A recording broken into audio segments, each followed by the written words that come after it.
Assalamualaikum warahmatullahi taala wabarakatuh. Puji syukur marilah kita berikan kepada Allah Subhanahu wa taala yang telah memberikan nikmat kesehatan, kemudian kesempatan, kemudian juga yaitu kelapangan waktu sehingga kita dapat berkumpul dalam acara yaitu tentang pemaparan aksi nyata oleh CGP Angkatan 10 yaitu Bapak Muhammad Yudi Ardiansyah Nasution SPD. Selamat berikan salam. Mari kita hadiahkan kepada Nabi kita, Nabi besar Muhammad Sallallahu Alaihi Wasallam yang kemudian nanti yang kita harapkan dia adalah syafaatnya kemudian hari. Yang saya hormati yaitu yang pertama tentu saja kepala sekolah kita yaitu Bapak Muhammad Yudi Ardiansyah Nasution SPD selaku nanti CGP Angkatan 10 UPT SD 23 Parimburan. Yang saya hormati kawan-kawan seperjuangan yaitu yang pertama Bapak Palit SPD, kemudian juga di samping saya yaitu Bapak Muhammad Nul Arhab SPD. Kemudian saya di sini sebagai pembawa acara, nama saya Lahuddin Arhab SPD.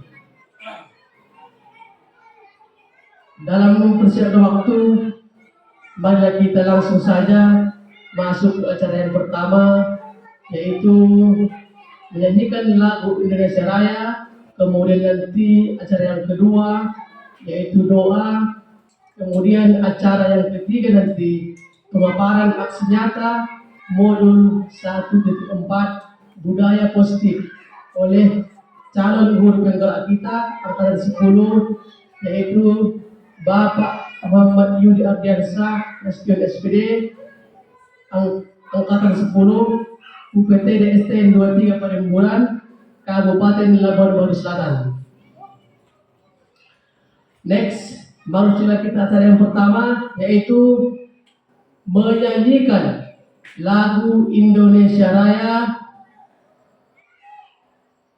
Saya harap untuk Bapak untuk sebentar dulu berdiri.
Terima kasih hadirin kawan-kawan semua, silakan duduk. Kemudian masuklah kita acara yang kedua yaitu doa.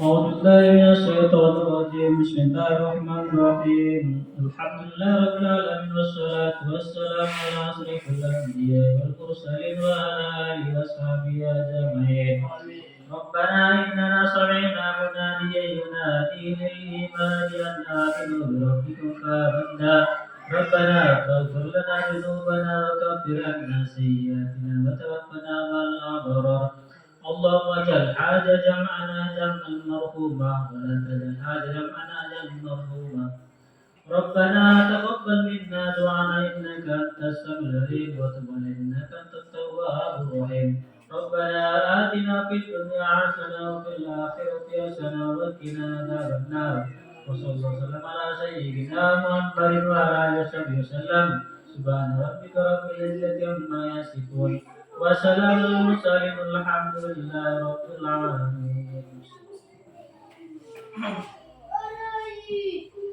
Terima kasih kepada Bapak Muhammad Nurul Al-Haq SPD. Kemudian masuklah kita acara yang ketiga, yaitu pemaparan aksi nyata modul 1.4, yaitu tentang budaya positif oleh CGP Angkatan 10, Bapak Muhammad Yudi Ardiansah Nasution SPD, yang diulangan di UPT SDN 23 Parigbulan Kabupaten Labuan Batu Selatan. Kepada Bapak kami persilakan dengan segala hormat.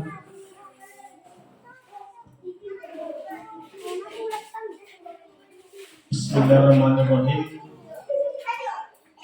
Syukur alhamdulillah kita panjatkan kehadirat Allah Subhanahu wa taala yang telah memberikan kita kesehatan dan kesempatan di pagi hari ini dalam acara pemaparan aksi nyata modul 1.4 budaya positif yang saya sebagai calon guru penggerak angkatan 10, yang mana kita di SD ini saya salah satunya. Kemudian selawat dan salam kepada junjungan Nabi Muhammad, mudah-mudahan kita mendapat syafaat dari beliau di akhir zaman nanti. Yang saya hormati Bapak Khalid, kemudian yang saya hormati juga Bapak Rul, kemudian yang saya hormati juga Pak Mubin. Ini adalah tugas dari individu saya sebagai calon CGP, yang mana ini harus dipaparkan di sekolah masing-masing, yang mana ini nanti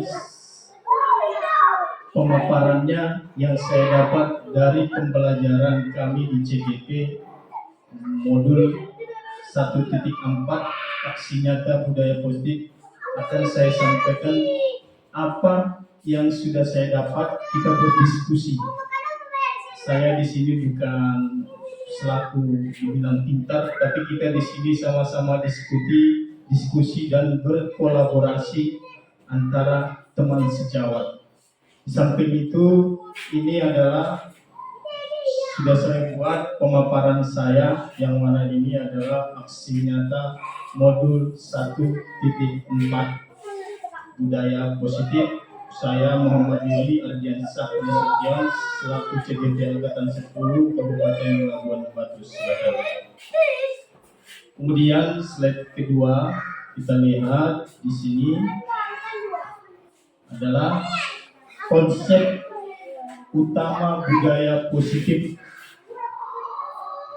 Konsep utama budaya positif itu ada sebagai 7, yaitu 1, nanti saya jelaskan juga perubahan paradigma belajar, kemudian disiplin positif, kemudian kebutuhan dasar manusia dan motivasi perilaku manusia, posisi kontrol restitusi, kemudian keyakinan kelas, kemudian selanjutnya segitiga restitusi.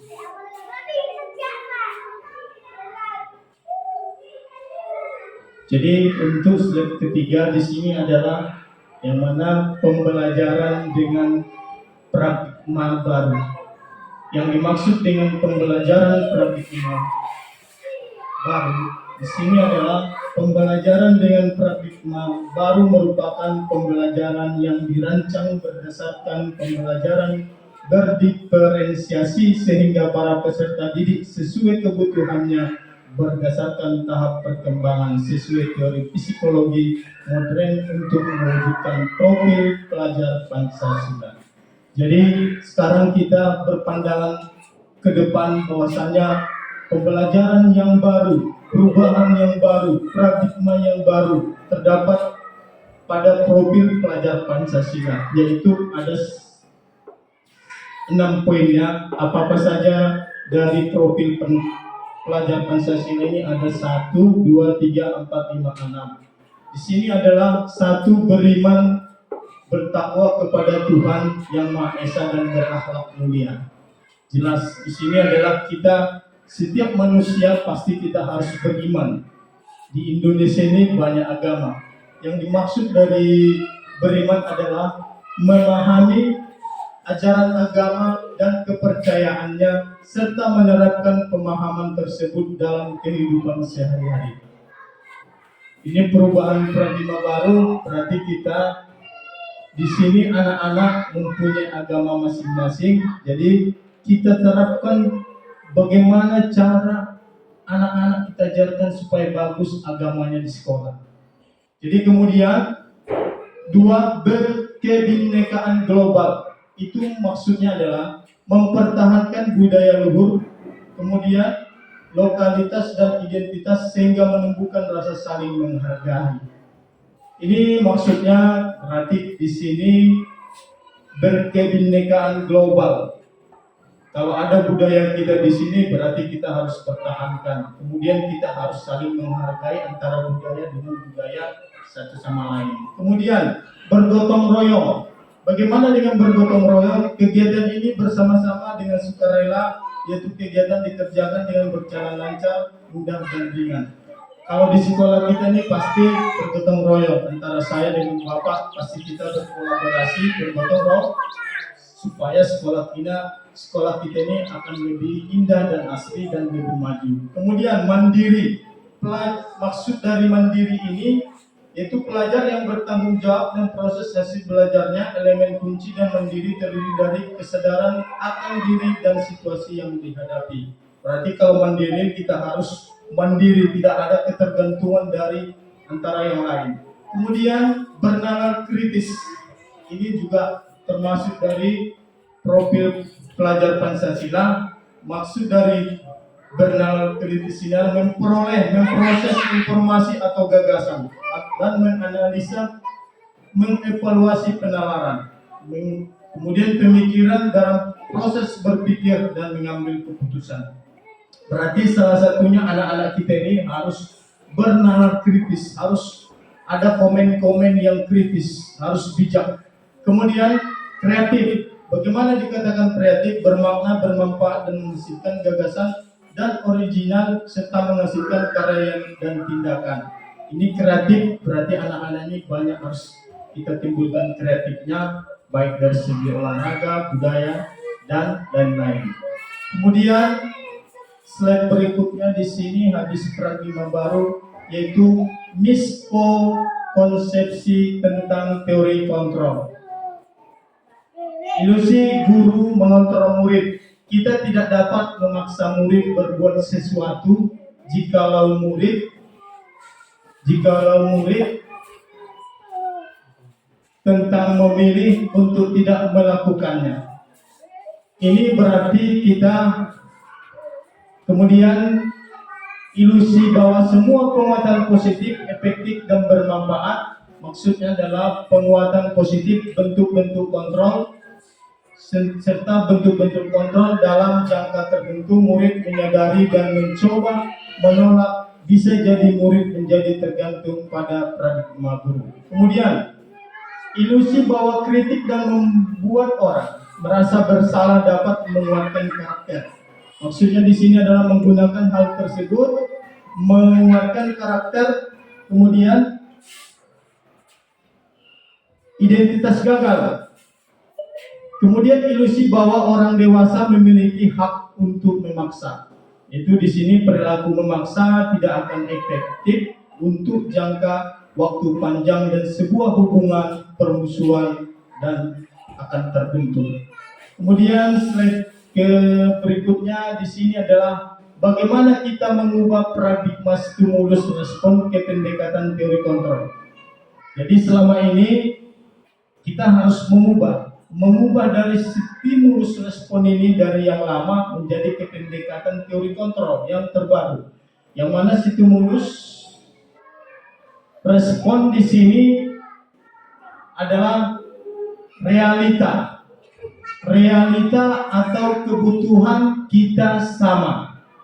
Jadi realita kebutuhan kita sama, kemudian bagaimana dengan teori kontrolnya, yaitu realita kebutuhan kita berbeda. Kalau pada anak-anak dulu kalau responnya adalah berarti kebutuhan kita sama. Jadi sekarang enggak. Jadi realita untuk zaman sekarang paradigma baru adalah kebutuhan anak ini berbeda antara satu anak yang A, B, dan C. Jadi tidak bisa kita samakan lagi kebutuhan yang lama dengan yang sekarang.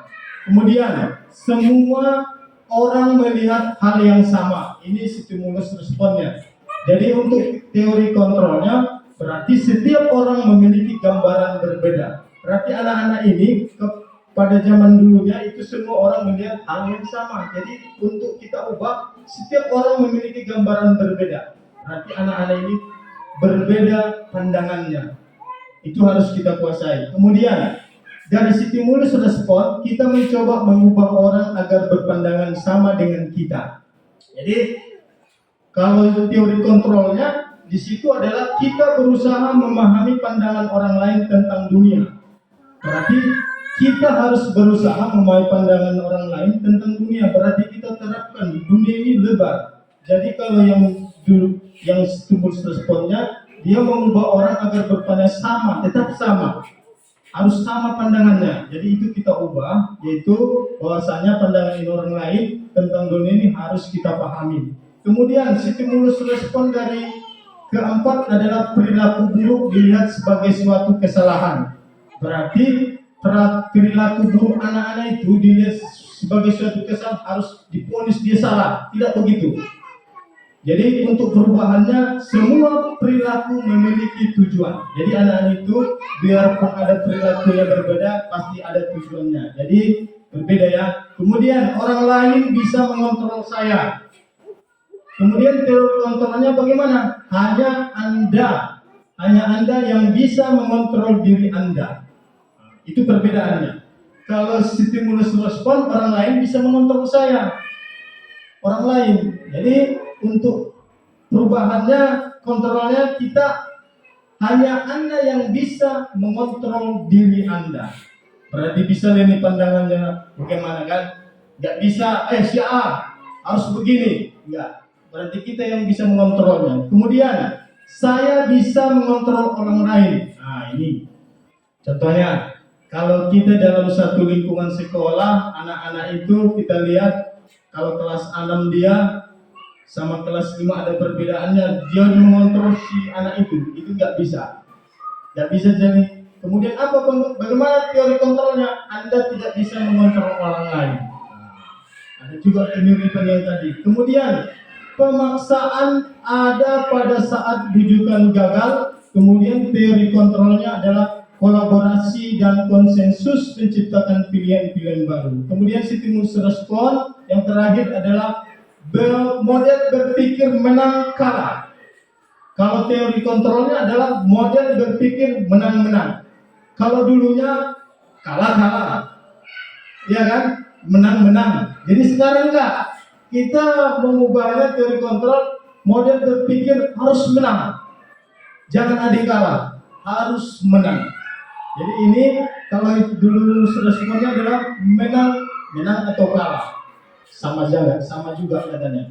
Kemudian slide berikutnya adalah disiplin positif.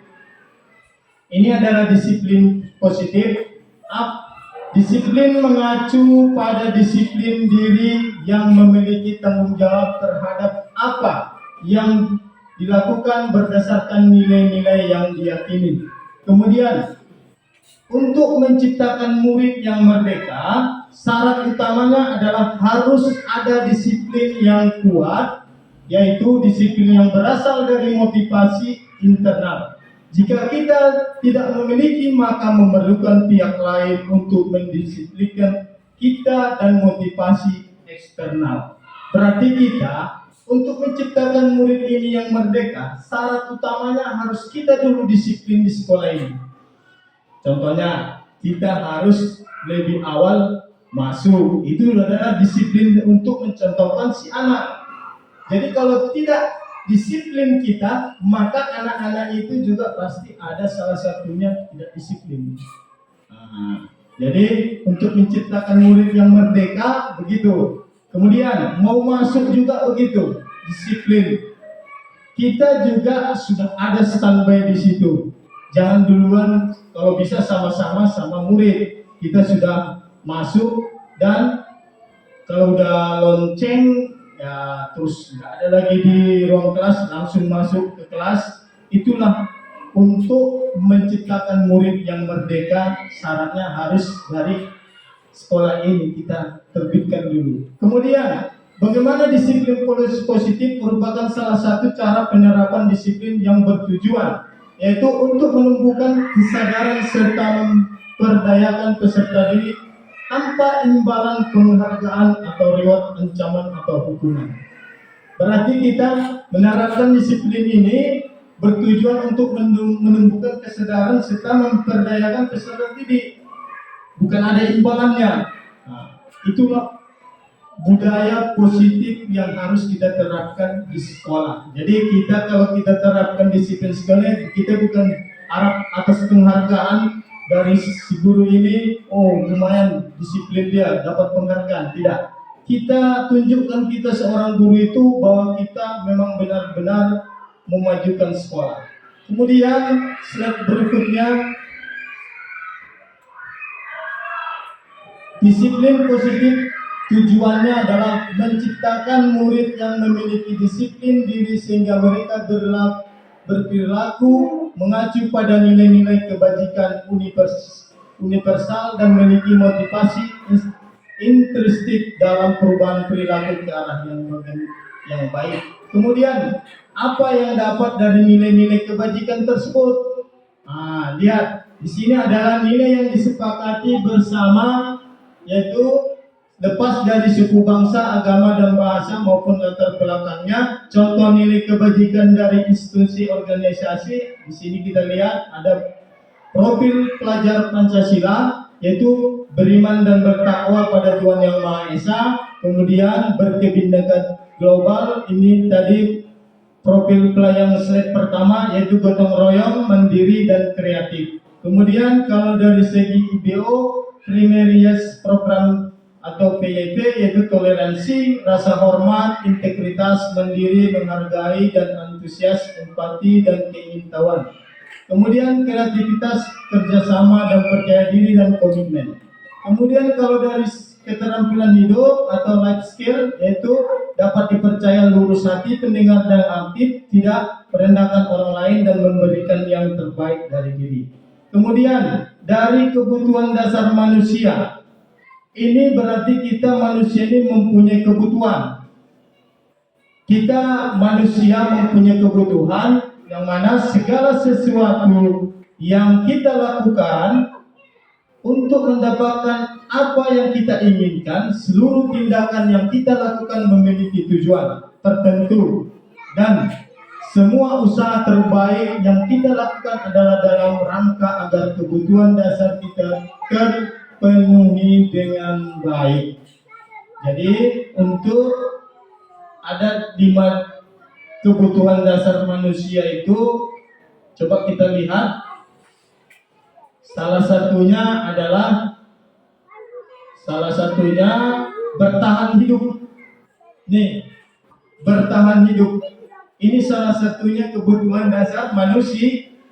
Ya, kemudian Bagaimana dengan dikatakan dengan bertahan hidup? Pasti kita manusia memerlukan makanan. Contohnya makan nasi, ya kan? Setiap hari kita membutuhkan makanan 3 kali sehari. Kemudian pakaian, ini juga kebutuhan manusia. Kalau nggak pakai pakaian pasti kita agak luar biasa. Kemudian tempat tinggal, ini juga kita lihat tempat tinggal. Contohnya anak-anak ini kita lihat dulu tempat tinggalnya, pakaiannya bagaimana, kemudian makanannya bagaimana, kemudian keamanan kesehatannya bagaimana. Ini untuk bertahan hidup. Kemudian kasih sayang dan rasa diterima. Bagaimana dengan kasih sayang dan rasa terima? Rasa diterima dipedulikan, berbagi, kerjasama menjadi bagian dalam kelompok. Berarti ini kasih sayang dan rasa terima ini harus kita apakan juga, kita timbulkan juga kepada anak-anak. Bahwasanya kita sayang kepada anak-anak mulai dari kelas 1 sampai kelas 6. Kemudian penguasaan, harga diri, keinginan untuk dianggap memimpin dan berprestasi diakui dan didengar. Jadi ini kalau kita mempunyai keinginan kita dianggap memimpin, harus berprestasi dan diakui dan harus kita didengar. Kemudian kebebasan, ini juga bebas kita kebutuhannya, yaitu mandiri, memiliki pilihan, mencoba hal baru dan mampu mengendalikan arah dirinya. Berarti kita bebas, tidak bisa kita contohnya kita arahkan si A harus begini, si B harus begini, tidak. Kemudian kesenangan, ini juga kebutuhan dasar manusia, yaitu bermain, humor, antusiasme dan tertawa. Ini juga ada juga bermain juga kan, sama seperti kita rekreasi, ya kan? Anak-anak itu juga perlu rekreasi, jalan-jalan, kemudian humor-humor dan tertawa-tawa. Ini adalah kebutuhan dasar manusia, ada 5 tadi yang sudah saya jelaskan. Kemudian bagaimana motivasi perilaku manusia ini? Untuk menghindari ketidaknyamanan hukuman, kemudian untuk mendapat imbalan penghargaan dari orang lain, untuk menjadi orang lain mereka inginkan dan menghargai diri sendiri dan nilai-nilai yang mereka percaya. Terus slide berikutnya, dari hukuman. Hukuman tidak terencana tiba-tiba. Kemudian murid tidak tahu apa yang akan terjadi, tidak dilibatkan. Kemudian bersifat satu arah. Kemudian berupaya hukuman fisik dan psikis. Ini bentuk hukumannya, murid tidak tahu apa yang akan terjadi, tidak dilibatkan. Bersifat satu arah. Ini maksudnya bagaimana ini kira-kira hukuman ini? Berarti kita anak-anak tidak terus kita vonis anak itu bersalah, ya kan?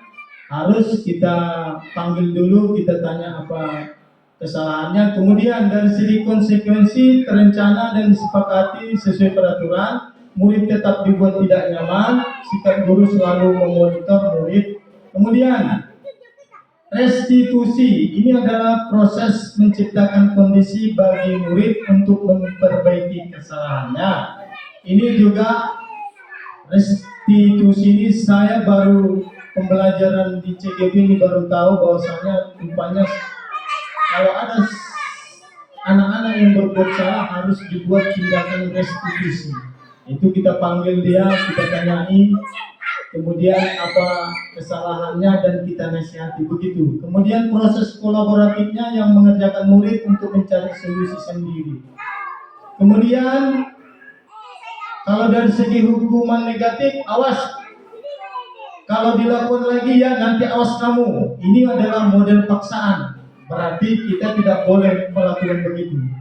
Terus kita apakan, kita ponis. Kemudian konsekuensinya netral. Lakukan apa yang saya katakan. Itu tadi yang konsekuensinya. Kemudian restitusi positifnya, apa hal yang sesungguhnya ingin kamu lakukan. Ini pembelajaran harus ada kegiatan restitusi. Kemudian 5 posisi kontrol guru, yaitu penghukum, pembuat merasa bersalah, kemudian teman, dan pemantau dan manajer. Ini adalah 5 posisi kontrol guru. Di mana posisi kita sini? Apakah sebagai penghukum, apakah pembuat merasa bersalah, atau sebagai teman, atau pemantau, atau sebagai manajer? Kemudian contoh penerapan 5 posisi kontrol guru adalah ada satu kasus. Ini adalah kasus siswa tidak memakai atribut lengkap saat upacara bendera. Nah, ini pasti sering kita dengar cerita ini. Yang mana kasusnya adalah di sini lari mengelilingi lapangan 2 kali putaran. Berarti dia sebagai penghulu gurunya. Kemudian kalau dia pembuat merasa bersalah, sudah berapa kali diberitahu, kenapa kamu selalu membuat kecewa ibu?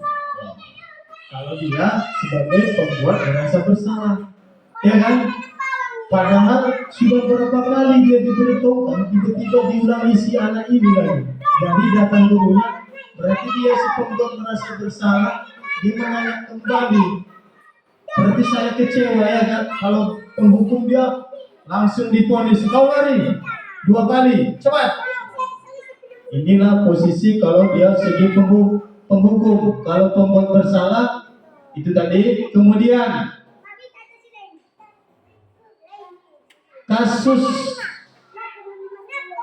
kasus penerapan 5 posisi kontrol juga. Di sini siswa tidak memiliki atribut sambungannya, yaitu kalau dia sebagai teman di sini nih, ayo dong ikuti aturan sekolah yang sudah tidak apa-apa, lain kali tolong jangan diulangi. Ini sebagai teman gurunya, kita panggil anak-anak, ayo dong ikuti aturan sekolah. Itu kan sebagai teman, diajak ngobrol, ya sudah tidak apa-apa, lain kali tolong jangan diulangi. Ini adalah sebagai teman. Kalau dia sebagai pemantau, kamu sudah melanggar peraturan sekolah, kamu tahu konsekuensinya. Beli atribut upacara jangan diulangi. Nah, ini sebagai pemantau.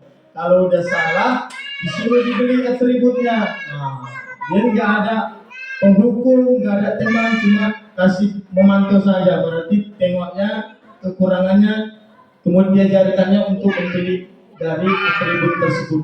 Kemudian dari segi manajer, ini adalah apa kamu tahu kesalahanmu, kira-kira bagaimana kamu akan memperbaiki kesalahanmu. Ini sebagai manajer, berarti kamu tahu gak kesalahanmu, kira-kira bagaimana kamu akan memperbaiki kesalahanmu. Nah, berarti dia menanyakan si anak itu, si anak ini memberi jawaban apa kira-kira. Kemudian masuk kita slide berikutnya, yaitu keyakinan kelas. Ini adalah keyakinan kelas. Ini maksudnya adalah keyakinan kelas merupakan kesepakatan kelas yang diyakini bersama guru dan murid dengan harapan dan meningkatkan kedisiplinan murid. Keyakinan kelas berupaya pernyataan universal dibuat dalam bentuk positif dan bersifat abstrak. Keyakinan kelas hendaknya tidak terlalu banyak sehingga mudah diingat dan dipahami. Semua warga kelas ikut berkontribusi dalam pembuatan keyakinan kelas lewat kegiatan mengutarakan pendapat. Ini seharusnya untuk tahun ajaran berikutnya kita harus membuat keyakinan kelas. Keyakinan kelas ini adalah peraturan yang ada di lokal kita. Kita tanya, apa kira-kira peraturan yang mau kita buat di lokal kita ini? Bukan di sekolah, di lokal. Ini harus kita terapkan. Bagaimana contoh penerapan keyakinan kelas itu? Ada satu sudah saya buat di lokal kita, yaitu ada videonya, coba dilihat dulu.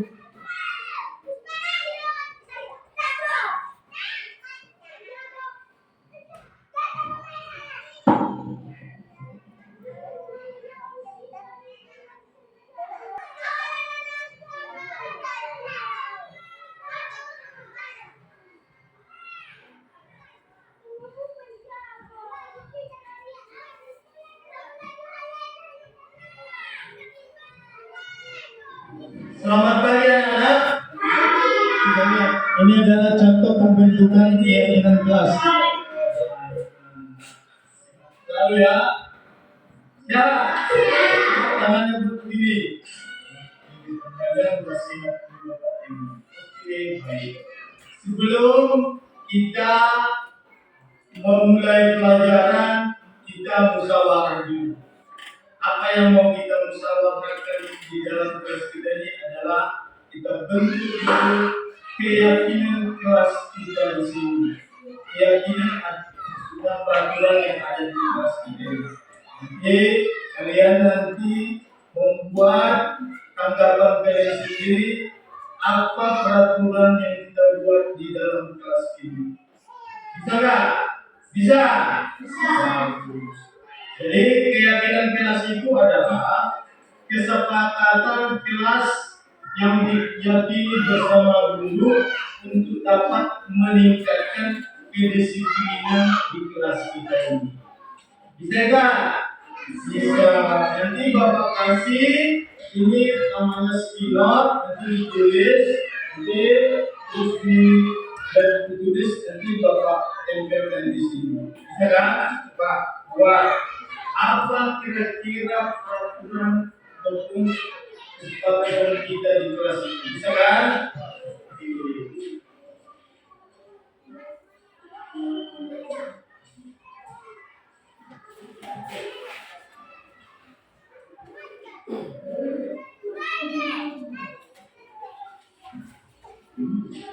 Baik, ini kita bagikan apa kira-kira kesepakatan ataupun mau kita buat, kita kasih sama muridnya. Contohnya pandangan mereka peraturan yang ada di dalam kelas. Nanti sudah kita bagi skinotnya, mereka menulis. Tulis apa kira-kira kesepakatan kita di dalam kelas. Ini bebas, mau apa mau ditulis mereka. Nanti kita cantumkan dan kita sharing apa kira-kira yang mau kita buat di dalam kelas, peraturan keyakinan kelas kita ataupun kesepakatan.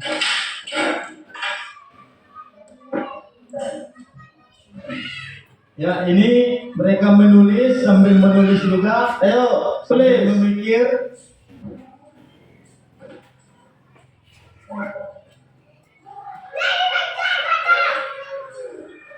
Kita tunggu apa yang mereka tulis, apa kira-kira kita tambahin juga, kita kasih contohnya. Boleh juga anak tahu seperti kelas 1 mungkin nggak ada yang tahu. Bisa juga kalau kelas 1 mungkin ada juga yang nggak tahu kan. Ini kelas tinggi, kelas 4 di mana mungkin agak benar tinggi. Nah, kemudian kalau sudah dapat ini, kemudian kita tempelkan. Kita ajak muridnya ke depan dan kita tempelkan apa yang mau dibuat si anak itu.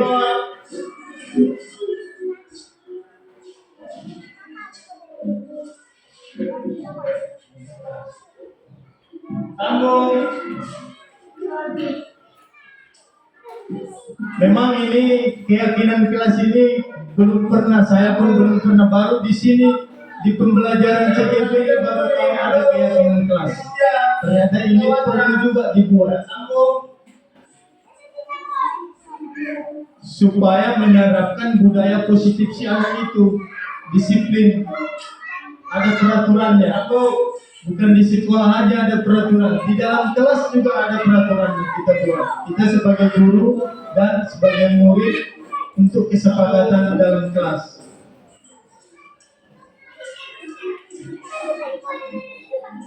Iya, bagus. Halo, tadi udah naik. Jadi, ini udah dapat hasilnya. Baru kita pilah-pilah mana kira-kira mau kita buat peraturannya yang sudah ditulis ini. Lihat, disiplin waktu.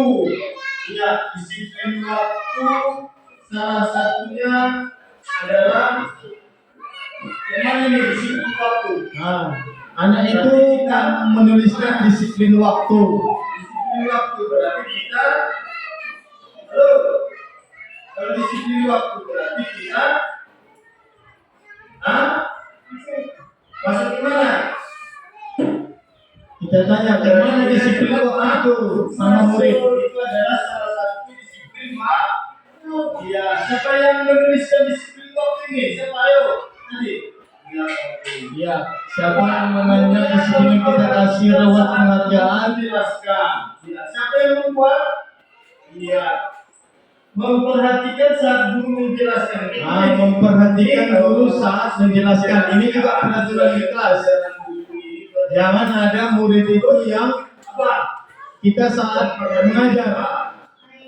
Pak? Iya, menunjukkan bapak, jangan ada ribut, ya kan? Iya. Kemudian melaksanakan piket kelas. Ya, melaksanakan piket kelas ini juga penting di dalam kelas supaya nanti anak-anak kita yang ada di kelas itu ada aktivitasnya, supaya bersih, supaya ada kegiatan di dalam lokal. Ini juga kita terapkan. Harusnya ini harus dilaksanakan, jangan tidak dilaksanakan. Ya, bisa kan? Tapi kalau pikir kelas itu contohnya nanti hari sini bisa berpikirnya berarti dia menyambung masuk orang nanti lintasnya masuk. Terus ini kesepakatan juga. Kemudian berbicara yang sopan. Ini berbicara yang sopan. Ya, ini juga perlu kita buat berbicara dengan sopan. Kita tidak boleh Ada pandangan murid itu, karena mungkin ada murid itu mengejek-ngejek saat dalam kelas. Kemudian ini adalah contoh keyakinan kelas yang perlu kita buat di dalam kelas kita.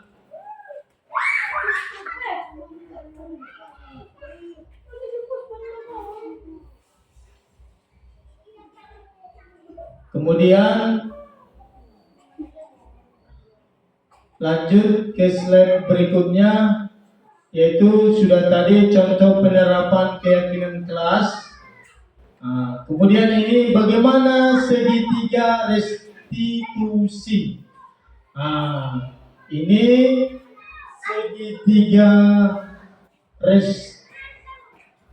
segitiga restitusi ini adalah, coba kita lihat.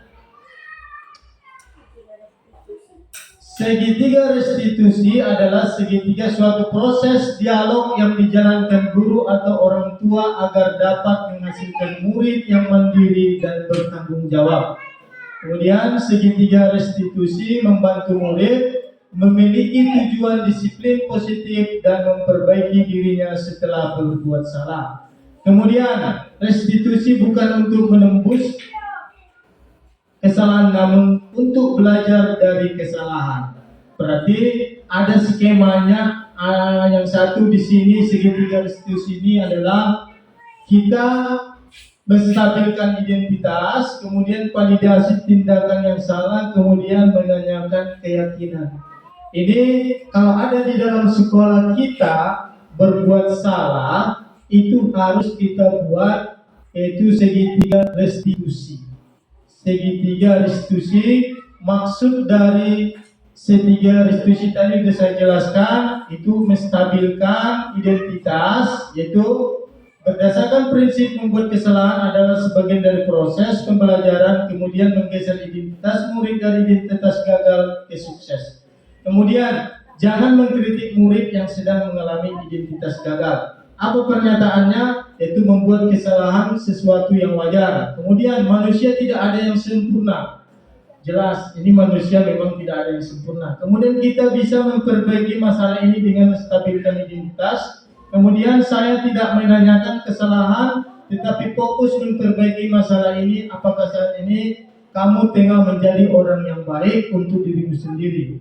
Kalau dari segi validasi tindakan yang salah, yaitu adalah berdasarkan prinsip setiap perilaku berupaya memenuhi suatu kebutuhan tertentu. Kemudian guru akan bergeser dari pemikiran stimulus respons menjadi proaktif. Kemudian mengenali dan mengakui kebutuhan murid ini dapat memperbaiki hubungan dengan murid. Kemudian pertanyaan atau pernyataan disampaikan dengan nada suara, tidak menghakimi dan menolak.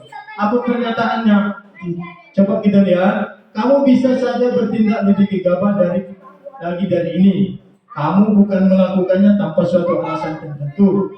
Bagaimana kamu melakukan karena mempertahankan sesuatu yang penting, kemudian mungkin kamu mempelajari suatu perilaku baru yang lebih efektif, bersediakah kamu mempelajarinya? Kemudian dari segi tiga restitusi untuk meyakinkan kelas, menanyakan keyakinan, termotivasi, intrinsik, kemudian saat berperilaku tervalidasi dan identitas sukses telah stabil, kemudian maka murid tetap siap menyampaikan keyakinan dengan tindakan yang salah.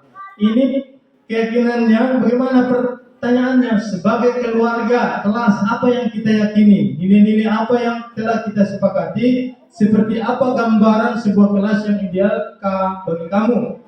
Kemudian kamu ingin menjadikan orang seperti apa? Ini nanti saya bagikan juga link videonya. Kita tonton sebagai berikut.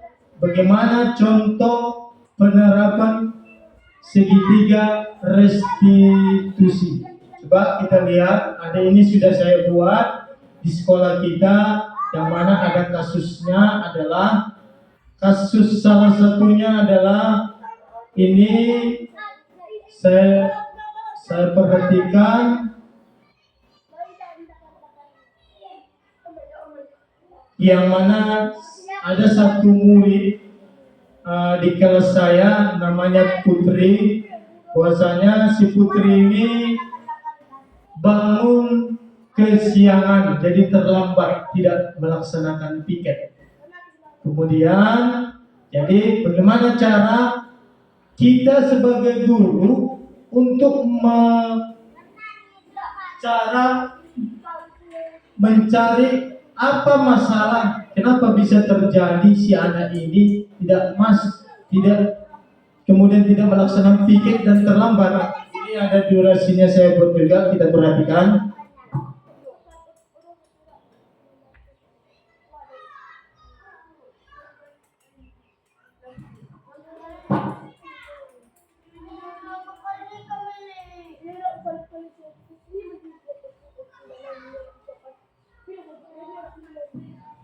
Baik, ini ada videonya, kita perhatikan. Oke, tadi kata Nah, ini masuk menstabilkan apa tadi yang pertama, menstabilkan identitas. enggak, kalau nggak ikut piket itu perbuatan salah. Saya menyampaikan bahwa orang yang baik itu bukan tidak pernah membuat salah ya. Jadi orang baik adalah orang yang mau memperbaiki kesalahannya dan tidak mengulangi kesalahan tersebut. Saya yakin Fitri bisa memperbaiki kesalahan tersebut. Jadi mengapa tadi tidak ikut? Nah, ini masuk validasi Jadi tindakan yang salah. Kita tanya di situ, mengapa tadi nggak ikut piket? kesepakatan kelas seperti apa? Kalau sudah tahu, Nah, ini kita tanya juga kesepakatan kelas, karena sudah kita bentuk tadi kesepakatan kelas kan? yang sukses enggak ataupun bertanggung jawab dan dapat dipercaya. Kalau mau jadi orang sukses harus memperbaiki kesalahannya ya. Kira-kira langkah apa yang harus diperbaiki Putri? Tidak tidur kemalaman agar Nah, ini masuk menanyakan, meyakinkan. dapat melaksanakan piket. Terima kasih ya Putri, mudah-mudahan bisa menjadi orang yang sukses. Oke, ini adalah itu kita tanya tadi pertama-tama itu menstabilkan identitas, kemudian validasi tindakan yang salah, kemudian menanyakan, meyakinkan. Ada 3 tahapan tadi itu segitiga restitusi. Jadi ini penerapannya berarti untuk seharusnya itu memang kita buat kesepakatan kelas supaya tetap peraturan di sekolah itu biar kena ke sini, biar itu satu alasannya juga. Kemudian kasus kedua yaitu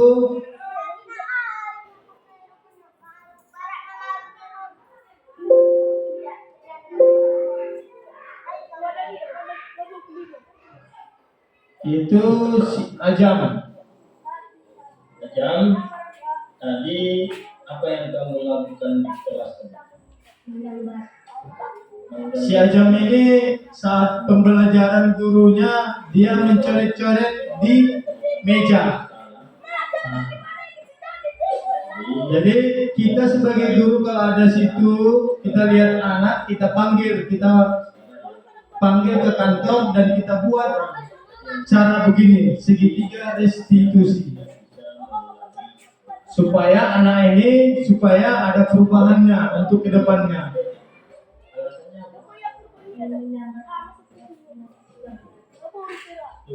Kemarin sudah habis ya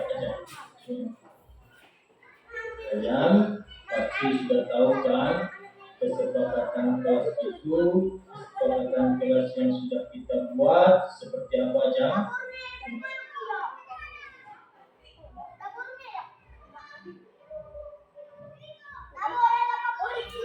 Baik, itu adalah kasus-kasus yang sudah saya paparkan juga di sekolah, yang mana segitiga restitusi ini harus kita terapkan di sekolah juga dan keyakinan kelas.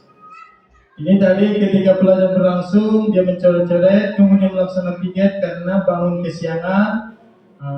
Jadi dari segi penutup dari pemaparan saya di sini adalah dalam penerapan program disiplin positif, hendaknya guru memiliki standar kepribadian, profesional, dan sosial yang baik di mana guru mampu merefleksi dirinya dalam posisi kontrol saat ini, bagaimana perjalanan dirinya sebagai among, manajer yang menuntun murid-muridnya menjadi insan yang mandiri dan merdeka dan bertanggung jawab.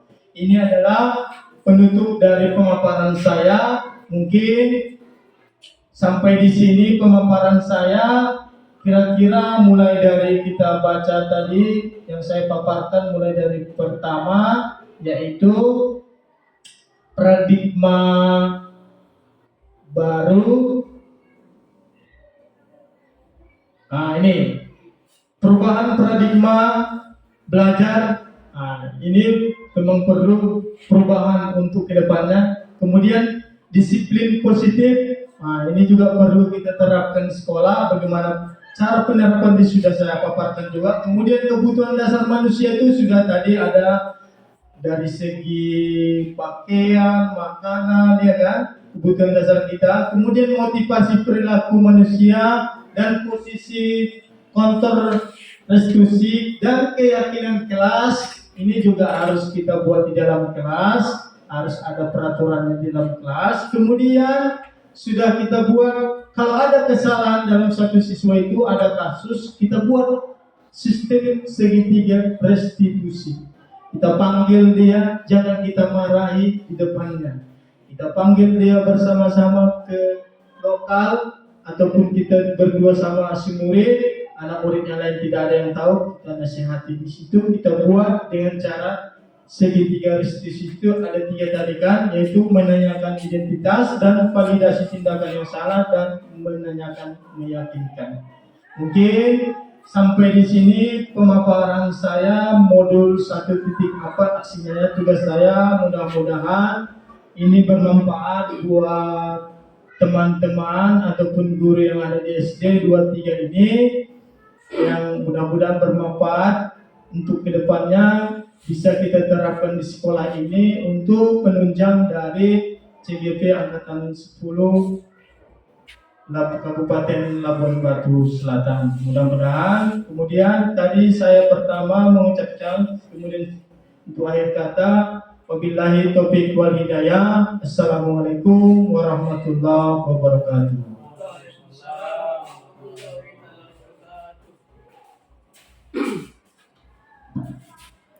Terima kasih kepada Bapak kami, Kepala Sekolah Muhammad Yudi Ardiansah Nasution SPD selaku CGP Angkatan 10 UPTD SD 23 Parimpuran Kabupaten Labuan Batu Selatan, yang telah tadi banyak memaparkan aksi nyata, yaitu modul 1.4 tentang budaya positif, Yang tadi pemaparannya banyak sekali ilmu yang kami dapat. Yang kesemua pemaparan tadi sangat baik untuk kita diterapkan di sekolah kita ini. Masuklah kita ke acara terakhir yaitu maksud kami itulah tadi acara yang terakhir tentang pemaparan senjata tadi, yaitu tentang budaya positif. Mungkin itu saja acara kita hari ini. Semoga Allah Subhanahu wa taala meridhoi acara kita ini. Amin amin ya rabbal alamin. Akhir kata, pada manusia kita minta maaf, dan kepada Allah Subhanahu wa taala kita mohon ampun. Fastabiqul khairat. Assalamualaikum warahmatullahi taala wabarakatuh.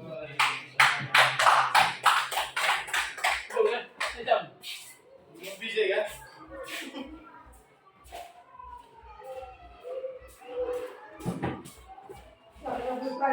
Hah?